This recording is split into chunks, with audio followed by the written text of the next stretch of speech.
آپ نے ابراہیم علیہ السلام کی جو جس مقام پر کھڑے ہو کے آپ نے جس پتھر پر آپ نے کھڑے ہو کر اس گھر کو تعمیر فرمایا، اس کو مقام مصلی اللہ نے قرار کر دیا کہ اس کو جائے نماز بنایا جائے، اور اسماعیل و ابراہیم علیہ السلام کو اللہ نے حکم دیا کہ اس کو طواف کرنے اور اعتکاف کرنے والوں کے لیے اور رکوع سجود کرنے کے لیے اس گھر کو پاک صاف بنا دیا جائے، اور اس کو اللہ نے جائے امن بنا دیا، اور اجتماع اور لوگوں کے رجوع یعنی تو اللہ کی طرف رجوع کرنے اور توبہ کرنے کا مرکز بنا دیا۔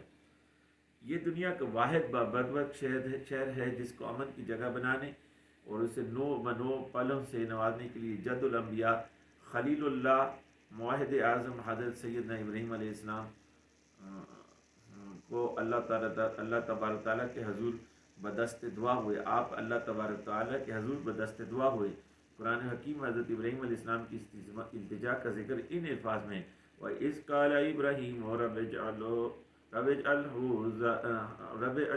اجعل هذا البلد آمنا وارزق أهله من ثمرات من آمن منهم بالله واليوم الآخر من الثمرات من آمن منهم بالله واليوم الآخر قال ومن كفر فأمتعه قليلا ثم أضطره إلى عذاب النار وبئس المصير۔ یہ سورہ بقرہ کی آیت نمبر 124 ہے۔ اور جب ابراہیم علیہ السلام نے عرض کیا اے میرے رب اسے امن والا شہر بنا دے اور اس کے باشندوں کو طرح طرح کے پھلوں سے نواز، یعنی ان لوگوں کو جن میں سے اللہ پر اور یوم آخر پر ایمان لائے، اللہ نے فرمایا اور جو کوئی کفر کرے گا اس کو بھی زندگی کی تھوڑی مدت کے لیے فائدہ پہنچاؤں گا، پھر اسے اس کے کفر کے باعث دوزخ کے عذاب کی طرف جانے پر مجبور کر دوں گا۔ یعنی حضرت ابراہیم علیہ السلام نے تو اسے امن والا شہر اور اس کے باشندوں کے لیے پھل اور ان کو نوازے جانے کے لیے اللہ تعالیٰ سے دعا کی، اور یوم آخرت پر اور اللہ پر ایمان لانے پر اللہ نے پر ان کے لیے دعا کی، جو ان میں سے اللہ اور یوم آخرت پر ایمان لے ان کے لیے۔ تو اللہ نے فرمایا اور جو کوئی کفر کرے گا اس کی زندگی کی تھوڑی مدت کے لیے بھی اسے فائدہ پہنچاؤں گا، اس کو بھی فائدہ ہوگا، پھر اس کی کفر کے باعث دوزخ کے عذاب کی طرف پر جانے کو مجبور کر دوں گا، وہ بہت بری جگہ ہے۔ یہ شہر قباء نزول وحی و ملائکہ کا مرکز، انبیاء و اولیاء کا ٹھکانہ و مدفن، ہر چیز کی پیدائش کا موجب و سبب ہے، یہیں سے تمام کائنات کی ابتدا ہوئی اور ہر انعام خداوندی کی بنیاد ہے۔ یہاں اللہ تعالیٰ کی واضح اور کلی نشانیاں ہیں جن کی زیارت سے جہاں ایمان کو حلاوت اور چاشنی ملتی ہے وہاں استقرار اور استحکام بھی میسر آتا ہے۔ انہی میں سے مقام ابراہیم ہے، صفا و مروہ ہے، آب زمزم و حجر اسود ہے، کیسے کیسے مقامات ہیں یہاں پر، حتیٰ کہ یہاں وہ شہر ہے جس میں یہی وہ شہر ہے جس میں اللہ کا گھر بیت اللہ ہے، جس میں ادا کی جانے والی ایک نماز اپنے دامن میں 1,00,000 نماز کا اجر و ثواب رکھتی ہے۔ اس کے گرد 300 انبیاء علیہ السلام کے مزارات ہیں، میں نے عرض کیا تھی 70 سے لے کر 700 تک کی روایات ہیں، 300 تک اکثر روایات نے قرار دیا کہ انبیاء علیہ السلام کے مزارات ہیں۔ اس شہر امن میں داخل ہونے والے کو امن و امان مل جاتا ہے، خونریزی و صفاقی کی یہاں ممانعت ہے، کسی بھی انسان کا حق و ناحق خون نہیں بہایا جا سکتا۔ اس عظمت و بزرگی والے شہر میں حلال تو درکنار حرام جانور کا شکار بھی گناہ ہے، اس کے درختوں اور شاخوں کو کاٹنا بھی حرام ہے۔ یہ اس قدر تو امن والا شہر ہے کہ ہر ذی روح اس کے سائے میں محفوظ و مامون ہے، یہاں قدم قدم پر عافیت کے شامیانے نصب ہیں۔ یہ کمال اس شہر کا، یہاں امن ہی امن ہے، یا کسی کو نقصان پہنچانے کی اجازت نہیں، یا ضرر پہنچانے کی اجازت نہیں، یا کسی مخلوق کو تکلیف دینے مارنے کی اجازت نہیں، شکار کی اجازت نہیں، اس کے درختوں کو کاٹنے کی اجازت نہیں۔ امن و سکون اور رحمتوں کا بحر بے کنار یہ وہ عظیم و شان شہر ہے جس کی عظمت اور فضیلت کی خود اللہ تعالیٰ نے قرآن کریم میں قسمیں کہیں اور فرمایا لا اقسم بهذا البلد وانت حل بهذا البلد، میں اس شہر مکہ کی قسم کھاتا ہوں۔ یہ سورہ بلد کی آیت نمبر 1 اور 2 ہے۔ اے حبیب مکرم صلی اللہ علیہ وسلم، اس لیے کہ آپ اس شہر میں تشریف فرما ہیں تو 2 فضیلتیں، ایک تو اس شہر مکہ کی قسم کھائی، ایک تو یہ فضیلت ملی کہ اللہ نے اس شہر کی قسم کھائی ہے، اور دوسری اس لیے کہ یہ فضیلت اللہ نے خود بیان فرمائی کہ اس لیے کہ اے محبوب آپ اس میں تشریف فرمائیں، آپ مبعوث ہوئے، آپ کی ولادت ہوئی، آپ کی رہائش ہے۔ تو معلوم چلا کہ اللہ کے رسول صلی اللہ علیہ وسلم خاتم الانبیاء کی اللہ کے حضور اتنی تو شان ہے کہ جس شہر میں اللہ کی محبوب تشریف فرما ہیں، رہائش پذیر ہیں، ولادت ہوئی ہے، بعثت ہوئی ہے، اللہ اس شہر کی قسم اٹھاتے ہیں۔ اسی طرح مکہ مکرمہ کی فضیلت حدیث نبی صلی اللہ علیہ وسلم سے بھی ثابت ہے۔ سیدنا ابن عباس رضی اللہ عنہ سے مروی ہے کہ حضور نبی کریم اکرم صلی اللہ علیہ وسلم نے مکہ مکرمہ کو مخاطب کر کے اظہار محبت یوں فرمایا: تو کتنا اچھا شہر ہے اور مجھے کتنا عزیز ہے، اگر میری قوم مجھے یہاں سے نہ نکالتی تو میں تیرے علاوہ کہیں نہ ٹھہرتا۔ یہ آپ کا پیارا شہر ہے۔ یہ ترمذی کی سنن ترمذی کی کتاب المناقب باب فی فضل مکہ کی جو ہے حدیث ہے، اور رقم الحدیث 3926 ہے۔ کعبۃ اللہ کی فضیلت۔ جواب: کعبۃ اللہ کی کیا فضیلت ہے؟ کعبۃ اللہ کی فضیلت کی اس سے بڑی وجہ اور کیا ہو سکتی ہے کہ اللہ تعالیٰ تبارک تعالیٰ نے اپنے اس گھر سے محبت فرماتا ہے، اور جس کا ذکر سورہ حج کی درجہ ذیل آیت کریمہ میں ہے، جہاں جد الانبیاء حضرت ابراہیم علیہ السلام کو حکم فرمایا کہ میرا گھر حج اور طواف کرنے والوں کو پاک کے لیے پاک و صاف رکھو۔ بس رب فرماتا ہے کہ وَإِذْ بَوَّأْنَا لِإِبْرَاهِيمَ مَكَانَ الْبَيْتِ أَلَّا تُشْرِكْ بِي شَيْئًا وَطَهِّرْ بَيْتِيَ لِلطَّائِفِينَ وَالْقَائِمِينَ وَالرُّكَعِ السُّجُودِ۔ صدق اللہ العلی العظیم۔ اللہ تعالیٰ اس میں فرماتا ہے کہ ہم نے، اور وہ وقت یاد کیجئے جب ہم نے ابراہیم علیہ السلام کے لیے بیت اللہ یعنی خانہ کعبہ کی تعمیر کی جگہ کا تعین کر دیا، اور انہیں حکم فرمایا کہ میرے ساتھ کسی چیز کو شریک نہ ٹھہرانا، اور میرے گھر کو تعمیر کرنے کے بعد طواف کرنے والوں اور قیام کرنے والوں اور رکوع و سجود کرنے والوں کے لیے پاک و صاف رکھنا۔ اس سے اگلی آیت میں یہ مضمون محبت کی انتہا پر پہنچ گیا ہے، جہاں حضرت ابراہیم علیہ السلام سے فرمایا گیا اب تمام لوگوں کو بآواز بلند میرے گھر کے حج اور طواف کے لیے بلاؤ۔ سبحان اللہ پہ خود تبارک تعالیٰ نے فرمایا دیکھنا میرے بندے دور و نزدیک سے کیسے کھنچے چلے آتے ہیں۔ وَأَذِنَ فِي النَّاسِ بِالْحَجِّ يَأْتُوكَ رِجَالًا وَعَلَىٰ كُلِّ ضَامِرٍ يَأْتِينَ مِنْ كُلِّ فَجٍّ عَمِيقٍ۔ اور تم لوگوں میں حج کا بلند آواز سے اعلان کرو، وہ تمہارے پاس پیدل اور تمام دبلے اونٹوں پر سوار حاضر ہو جائیں گے جو دور دراز کے راستوں سے آتے ہیں۔ کتنے ہی تو پیارے انداز میں اللہ تعالیٰ نے جو ہے وہ اعلان کرنے کا کہا کہ فرمایا وَأَذِنْ فِي النَّاسِ بِالْحَجِّ يَأْتُوكَ رِجَالًا وَعَلَىٰ كُلِّ ضَامِرٍ يَأْتِينَ مِنْ كُلِّ فَجٍّ عَمِيقٍ۔ تو یہ کتنی ہی پیاری انداز میں اللہ تعالیٰ نے جو ہے وہ اپنے حج کی طرف لوگوں کا اعلان کرنے کے لیے آپ کو حکم دیا۔ تمہارے پاس وہ چلے آئیں گے خود بخود، پیدل بھی اور دبلے اونٹوں پر، اور سوار حاضر ہوں گے پیدل اور سوار ہو کے، دبلے ہوں مضبوط ہوں، جو دور دراز کے راستوں سے جو ہیں وہ آتے ہوں گے۔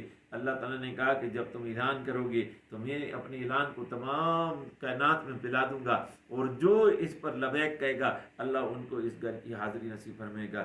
اللہ ہمیں بار بار اپنے اس پاک گھر کی حاضری حج اور عمرہ نصیب فرمائے۔ نبی اکرم صلی اللہ علیہ وسلم کی متعدد احادیث میں بھی کعبۃ اللہ کی فضیلت کی بیان کی گئی ہے۔ سیدنا ابی ہریرہ رضی اللہ عنہ سے مروی ہے کہ نبی اکرم صلی اللہ علیہ وسلم خاتم النبیین والمرسلین نے فرمایا جس نے بیت اللہ کی زیارت کی پھر یہاں کسی سے جھگڑا، بد زبانی اور فساد نہ کیا تو وہ گناہوں سے اس طرح پاک ہو جائے گا جیسے ماں کے پیٹ سے گناہوں سے پاک پیدا ہوتا ہے۔ یہ بخاری صحیح بخاری کی ابواب الاحساد والجزاء السعید باب قول اللہ تعالی فلا رفث، اور رقم الحدیث ہے 1723 نمبر بھی روایت ہے اور 1764 بھی۔ حضرت عبداللہ بن عباس رضی اللہ عنہ سے ایک اور جگہ مروی ہے کہ نبی اکرم صلی اللہ علیہ وسلم نے فرمایا اللہ تعالیٰ دن رات کعبۃ اللہ پر 120 رحمتوں کا نزول فرماتا ہے، اور ان میں 60 خالصتاً طواف کرنے والوں کے لیے، 40 نماز پڑھنے والوں کے لیے، اور 20 ان لوگوں کے لیے جو کعبۃ اللہ کی دیدار سے اپنے آنکھوں سے منور کر رہے ہوتے ہیں۔ سبحان اللہ، چاہے صرف کعبہ کا دیدار ہی کرو تو 20 رحمتیں نوازتی ہیں سے نوازا جاتا ہے، اس پر نازل ہوتی ہیں۔ اگر طواف کرے تو 60 اور نماز پڑھے تو 40 رحمتیں عطا ہوتی ہیں۔ ابن جوزی نے اپنے اس کو العلل المتناہیہ میں بیان کیا ہے، اور جلد 2 میں 82 نمبر کی روایت ہے۔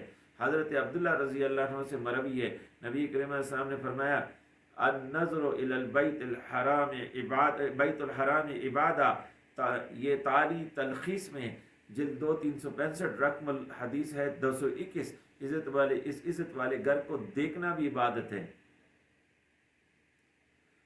پھر فرمایا حضرت جابر بن عبداللہ رضی اللہ عنہ سے مروی ہے، نبی کریم علیہ السلام نے فرمایا کہ حاض البیت دعایت الاسلام، یہ گھر اسلام کا جو ہے ستون ہے. دلوی الفردوس بھی معصور الخطاب میں رقم الحدیث 6964 ہے.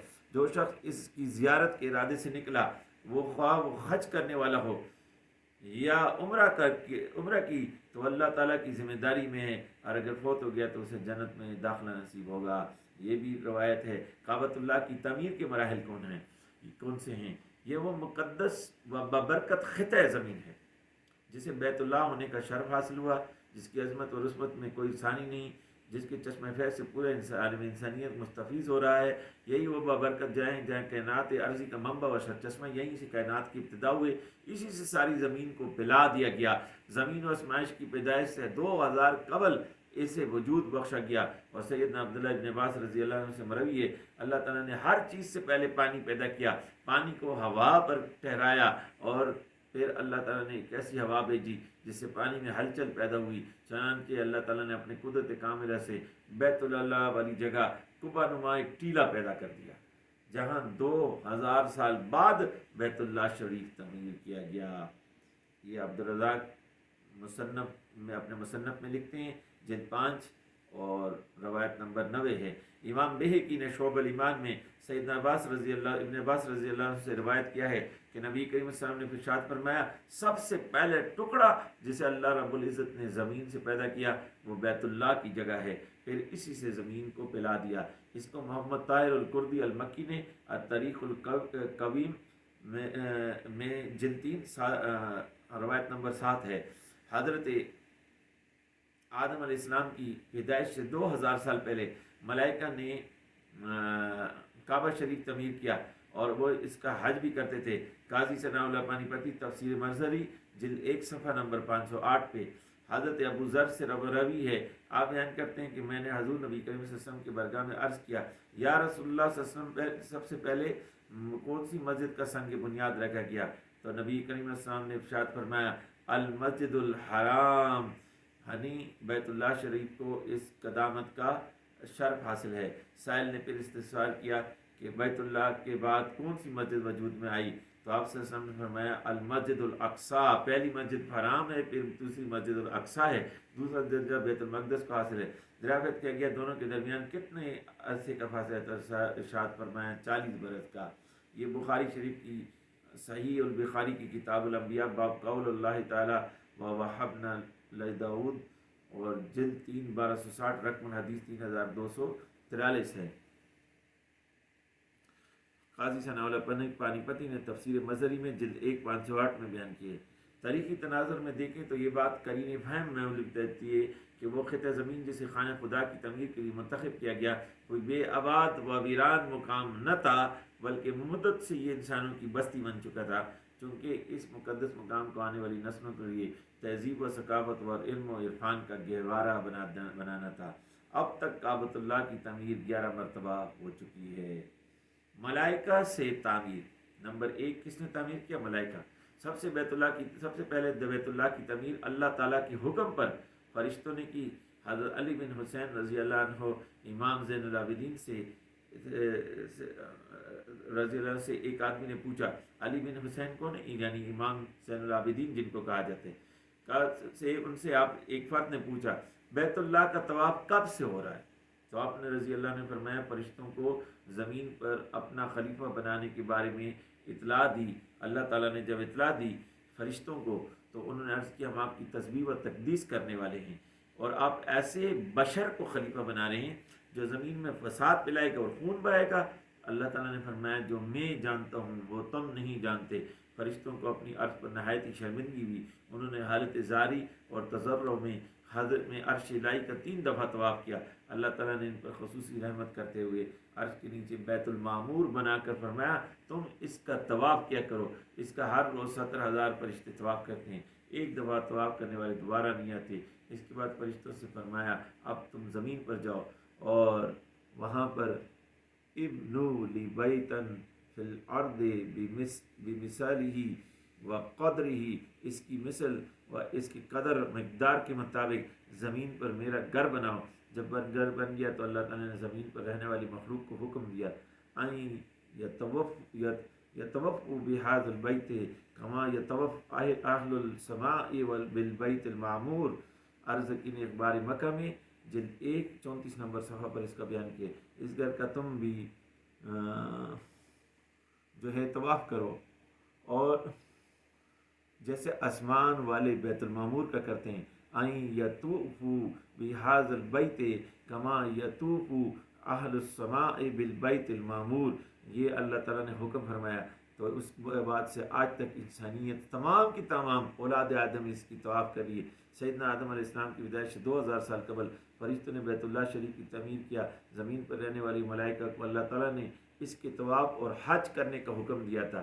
مولا علی قاری نے مرکات المفاتیح جلد 5 صفحہ نمبر 263 کو اس کو بیان کیا ہے۔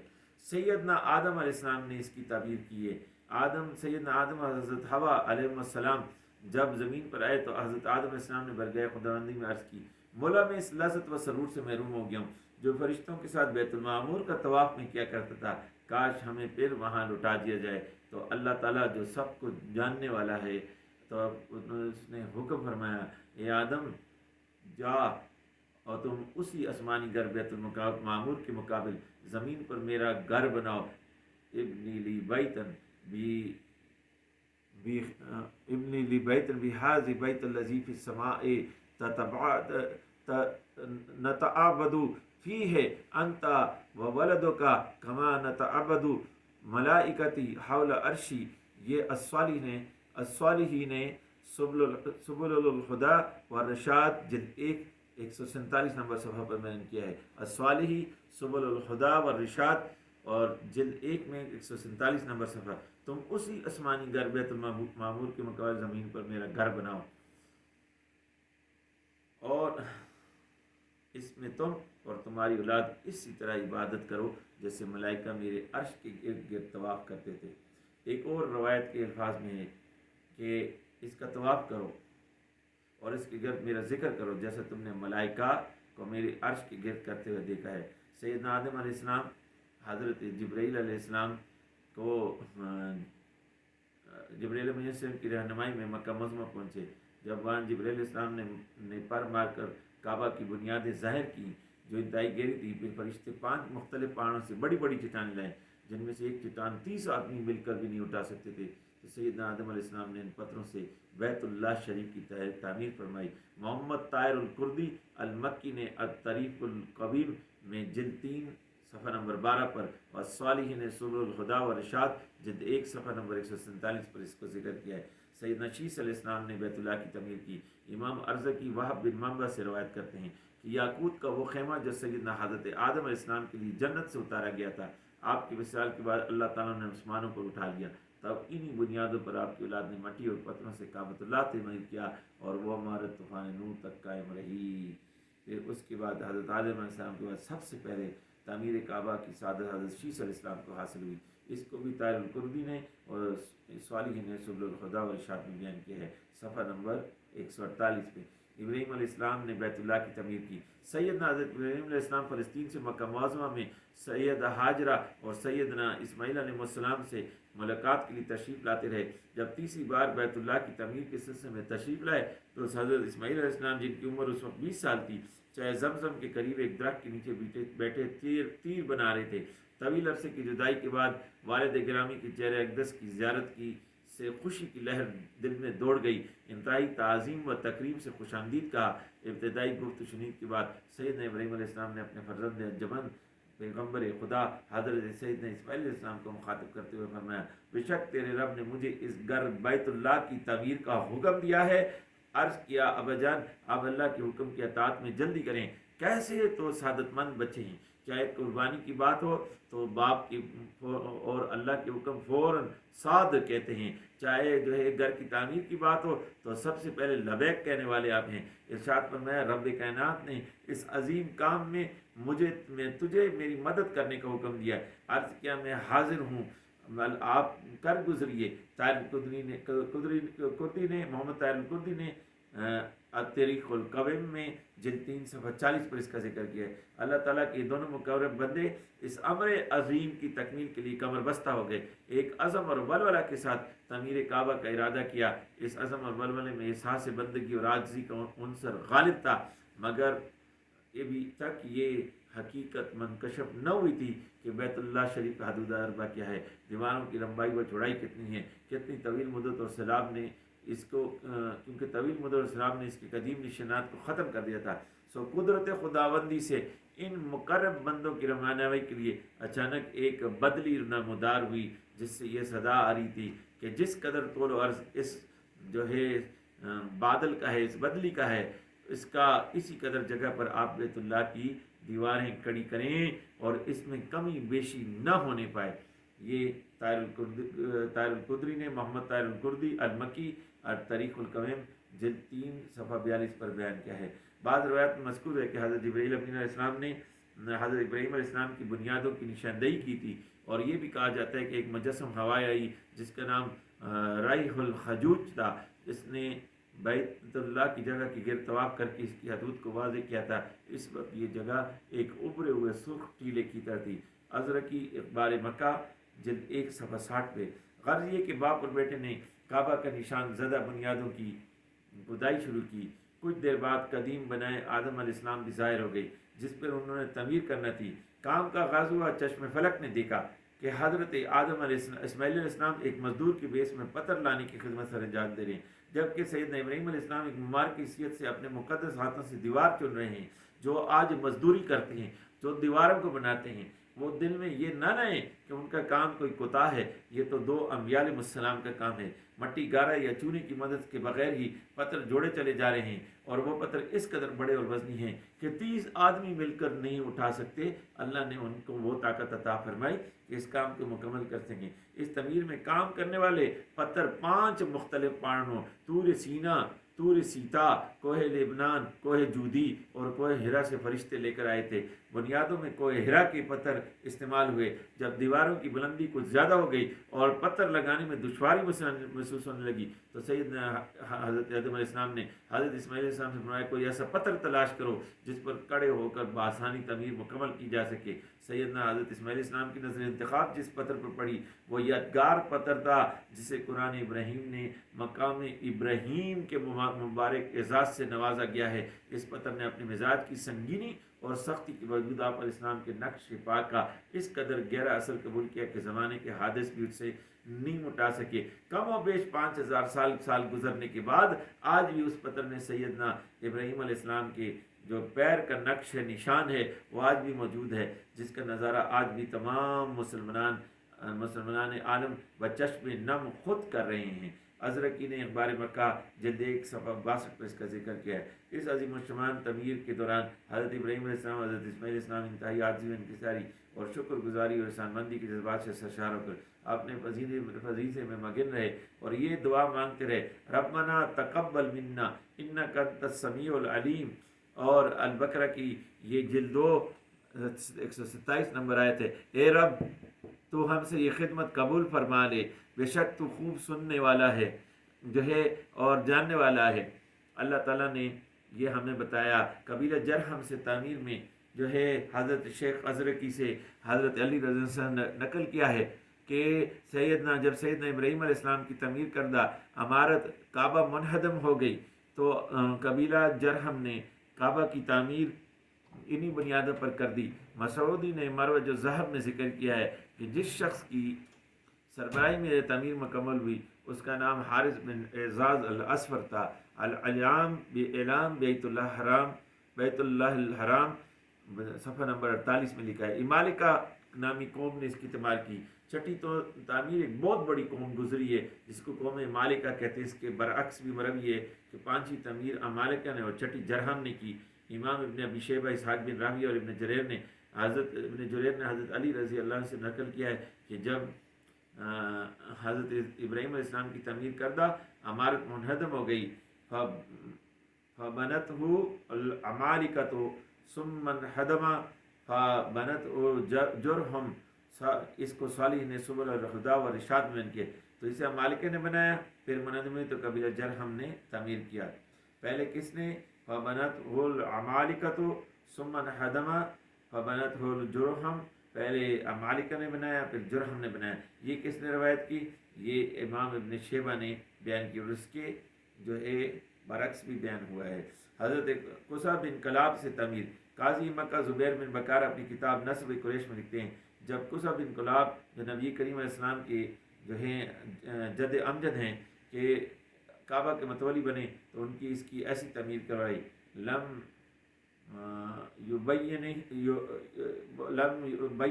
احد ممن بناہا قبلہ مثلہ، یعنی اس طرح سے بنایا کہ ایسا اس سے پہلے کسی نے تعمیر نہیں کی تھی۔ علامہ قطب الدین اعلام العلماء صفحہ نمبر 47 میں۔ قریش میں قصہ پہلا آدمی تھا جسے کعبۃ اللہ تعمیر کرنے کی سعادت تھی۔ یہ نبی کریم علیہ السلام کے اجداد میں سے ہیں اور آپ سے تقریباً 130 سال پہلے ان کی حکومت قائم ہوئی تھی۔ محمد طاہر الکردی المکی نے تاریخ القوم جلد 3 صفحہ 129 پر بھی اسے بیان کیا ہے۔ قریش نے تعمیر کیا۔ قریش نے جب محسوس کیا کہ عمارت کعبہ سیلاب کی وجہ سے کمزور ہو گئی ہے، تو انہوں نے اس کی نئی تعمیر کے فیصلہ کا اعلان کیا، اور اس موقع پر حضور نبی کریم صلی اللہ علیہ وسلم کے والد گرامی کے ماموں جناب ابو وہب، جو بڑے حقیقت شناس اور دور اندیش انسان تھے، اپنی قوم سے مخاطب ہیں، اے گروہ قریش، وعدہ کرو کہ کعبہ کی تعمیر پر تم بالکل پاکیزہ، حلال اور صاف کمائی ہی خرچ کرو گے، اور غارت گری اور بدکاری کا ایک پیسہ بھی اس پر نہیں لگاؤ گے۔ ابن کثیر نے البدایہ والنہایہ میں جلد 2 صفحہ 301 پر اسے بیان کیا ہے۔ اور یہ کس نے کہا؟ نبی کریم صلی اللہ علیہ وسلم کے والد گرامی کے ماموں ابو وہب، جو بڑے حقیقت شناس اور دور اندیش انسان تھے، انہوں نے یہ بات کی۔ تمام قبائل نے وعدہ کیا اور کعبہ معظمہ کے ایک ایک حصے کی تعمیر اپنے ذمہ لے لی۔ تعمیر کعبہ بہت بڑی سعادت تھی، سب لوگ مزدوروں کی طرح لگ گئے، چھوٹے بڑے کا امتیاز مٹ گیا، ہر کوئی اپنے حصے کے کام کرنے میں مصروف رہا۔ یہ وہ بابرکت عمل تھا جس میں خود حضور نبی کریم صلی اللہ علیہ وسلم نے بھی حصہ لیا، اور آپ صلی اللہ علیہ وسلم پتھر لا لا کر دیتے رہے، یہاں تک کہ اس باہمی تعاون اور اتحاد و یگانگیت کی فضا میں تعمیر کعبہ مکمل ہوئی۔ حضرت عبداللہ بن زبیر رضی اللہ عنہ سے تعمیر۔ خلفائے راشدین کے دور میں مسجد حرام میں توسیع تو ہوئی، مگر بیت اللہ تعمیر قریش کی مطابق ہی رہا۔ 63 ہجری میں یزید حکمران بنا، اس نے مدینہ منورہ اور مکہ معظمہ کی جانب بیعت سے انکار کرنے والوں سے جنگ کرنے کے لیے ایک لشکر جرار بھیجا، چونکہ اہلیان مکہ اور مدینہ سیدنا عبداللہ بن زبیر رضی اللہ عنہ کی بیعت کر چکے تھے، اس لیے انہوں نے یزید کی بیعت کرنے سے صاف انکار کر دیا۔ نتیجتاً فریقین کے مابین جنگ چڑھ گئی۔ شب و روز لشکر والوں نے منجنیق سے پتھر پھینکے، جس کی وجہ سے کعبہ کی بعض دیواریں گر گئیں اور اس کے چھت و غلاف جل گئے۔ علامہ قطب الدین نے اعلام العلماء صفحہ 69 پر لکھے۔ اس در سے یزید کی موت کی خبر آنے پر لشکر واپس ہو گیا۔ سیدنا عبداللہ بن زبیر رضی اللہ عنہ نے تمام کعبہ کی تعمیر نئے سرے سے کروائی، چونکہ ارشاد نبی صلی اللہ علیہ وسلم کے ذہن میں تھا، اس لیے انہوں نے اسے بناتے ہوئے سیدنا ابراہیم علیہ السلام کی قائم کی ہوئی بنیادوں کو ہی پیش نظر رکھا، یعنی حتیم کو کعبہ کی عمارت میں شامل کر دیا، دروازہ زمین پر رکھا اور مشرق و مغرب کی جانب 2 دروازے بنا دیے۔ حضرت یزید بن رومان سے مقبول ہے، اس موقع پر موجود تھے۔ فَادْخَلَ فِيهِ الْحَجَرِ وَقَدْ رَأَيْتُ أَسَاسَ إِبْرَاهِيمَ حِجَارَةً كَأَصْنِمَةِ الْإِبْلِ۔ صالح نے اس کو سبل الہدا رحمۃ حتیم کو پھر شامل کیا گیا۔ فَادْخُلْ فِيهِ مِنَ الْحَجَرِ، اور میں نے حضرت ابراہیم علیہ السلام کی رکھی ہوئی بنیاد کی پتھروں کو دیکھا۔ وَقَدْ رَأَيْتُ أَسَاسَ إِبْرَاهِيمَ حِجَارَةً، اور ان کی رکھی ہوئی بنیادوں کو دیکھا، اور ان کی کَأَصْنِمَةِ الْإِبْلِ، ایسا تھا جیسے اونٹ کی کوہان کی طرح تھے وہ پتھر۔ اس عظیم الشان کام کی بے حسن خوبی تکمیل پر سیدنا عبداللہ بن زبیر رضی اللہ عنہ نے برگاہ اولویت میں اظہار تشکر کے لیے تنعیم سے چل کر لوگوں کی ایک بہت بڑی جمعیت کے ساتھ عمرہ ادا کیا، اور اس سعادت عظیم پر رسول پر برگاہ خداوندی میں شدت شکر بجا لے۔ نمبر 10 پہ حجاج بن یوسف نے تعمیر کی۔ سیدنا عبداللہ بن زبیر رضی اللہ عنہ کی تعمیر کردہ عمارت تقریباً 10 سال تک قائم رہی۔ جب آپ رضی اللہ عنہ شہید کر دیے گئے تو 74 ہجری میں حجاج بن یوسف نے عبدالملک بن مروان کو کعبہ کی اس تعمیر کے بارے میں لکھا اور کہا اس تعمیر کو اہل مکہ پسند نہیں کرتے، تو اس نے یہ آرڈر جاری کیا ابن زبیر نے جو لمبائی میں اضافہ کیا اسے قائم رکھا جائے، اور جو حتیم والا حصہ شامل کسے خارج کر دیا جائے، اور جو دوسرا غربی دروازہ بنایا اسے بھی بند کر دیا جائے۔ لہٰذا حجاج بن یوسف نے دوبارہ اسے قریش کی تعمیر کے مطابق ہی کر دیا۔ سنت ابراہیمی اور خواہش مصطفیٰ کریم علیہ السلام کے ساتھ مطابق تعمیر ابن زبیر رضی اللہ عنہ کو حاصل تھی۔ اس سے معلوم ہوتا ہے کہ خلیفہ عبد الملک بن مروان حضرت عائشہ صدیقہ رضی اللہ عنہ حدیث حضرت عائشہ صدیقہ رضی اللہ عنہ سے بے بہرہ اور بے خبر تھا۔ ایک مرتبہ ایک مفرد کے ساتھ حارث بن عبداللہ خلیفہ کے پاس آئے۔ دوران گفتگو خلیفہ عبد الملک بن مروان نے کہا، میرے خیال ہے کہ تعمیر کعبہ کے بارے میں ابن زبیر رضی اللہ عنہ نے کوئی ایسی حدیث اپنی خالہ سیدہ عائشہ صدیقہ رضی اللہ عنہ سے نہیں سنی ہوگی جس کی روشنی میں صاحب کی تعمیر کی گئی۔ حارث بن عبداللہ نے کہا، ہاں ہاں ضرور سنی، یہ حدیث تو میں نے بھی ام المومنین سے سنی ہے۔ خلیفہ سوال کیا، تم نے کیا سنا تھا؟ انہوں نے کہا، ام المومنین سیدہ عائشہ صدیقہ رضی اللہ عنہ فرماتی تھی کہ ایک مرتبہ حضور نبی کریم صلی اللہ علیہ وسلم نے مجھ سے فرمایا، عائشہ تیری قوم نے بیت اللہ کو تنگ کر دیا ہے، اگر تیری قوم کا زمانہ شرک قریب نہ ہوتا تو میں نئے سرے سے تعمیر کر کے اس کمی کو پورا کر دیتا۔ عائشہ میرے ساتھ چل، میں تجھے ابراہیم علیہ السلام کی اصل بنیادیں دکھاتا ہوں۔ آپ سے نے فرمایا، 3 میں سے 7 ہاتھ اندر کا حصہ بیت اللہ میں شامل تھا اور اس جگہ ابراہیمی بنیادی تھی، اور میں چاہتا ہوں کہ اس کے 2 دروازے، ایک مشرق میں اندر جانے کے لیے اور ایک مغرب میں باہر جانے کے لیے ہیں۔ عائشہ تمہیں معلوم ہے تیری قوم نے اتنا اونچا دروازہ کیوں رکھا؟ سیدہ عائشہ صدیقہ رضی اللہ عنہا نے عرض کیا، اللہ و رسولہ عالم، آپ نے ارشاد فرمایا، محض اپنی بڑائی، تکبر اور نخوت کی وجہ سے انہیں ایسا کیا ہے تاکہ وہ جسے چاہیں کعبہ شریف میں داخل ہونے دیں اور جسے چاہیں سعادت سے محروم رکھیں۔ جس آدمی کے اندر داخل ہونے پر وہ خوش نہ ہوئے اسے دھکے دے کر نیچے گراتے، اور جس کا داخلہ ان کی خواہش کے مطابق ہوتا اس کی دستگیری کرتے۔ خلیفہ نے کہا، حارث، کیا تم نے یہ حدیث خود سیدہ عائشہ امی جان حضور سیدہ صدیقہ رضی اللہ عنہ سے سنی تھی؟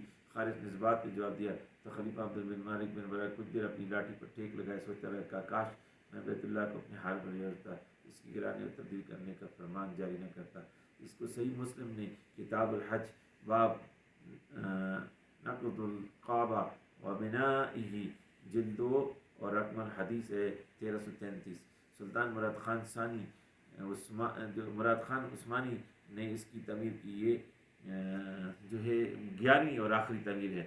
اس تعمیر کے 966 سال بعد سیلاب سے کعبہ شریف منہدم ہوا تو 1040 ہجری میں سلطان مراد خان عثمانی جو خلافت عثمانیہ سے سلطان عثمانی تھے نے اسے تعمیر کی، اور اس کے بعد علامہ طاہر کردی کر لکھتے ہیں، سلطان مرید کی تعمیر کر رہی یہ عمارت ہمارے زمانے تک چلی آ رہی ہے۔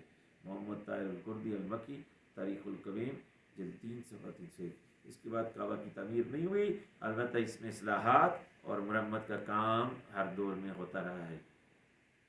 اب ہم یہ دیکھتے ہیں کہ حج کی فرضیت کا سن کیا ہے، اس پر انشاءاللہ ہم اب اگلی ویڈیو بنا کر اس پہ بات کرتے ہیں۔ اب یہیں پر اجازت جاتے ہیں۔ السلام علیکم ورحمۃ اللہ وبرکاتہ۔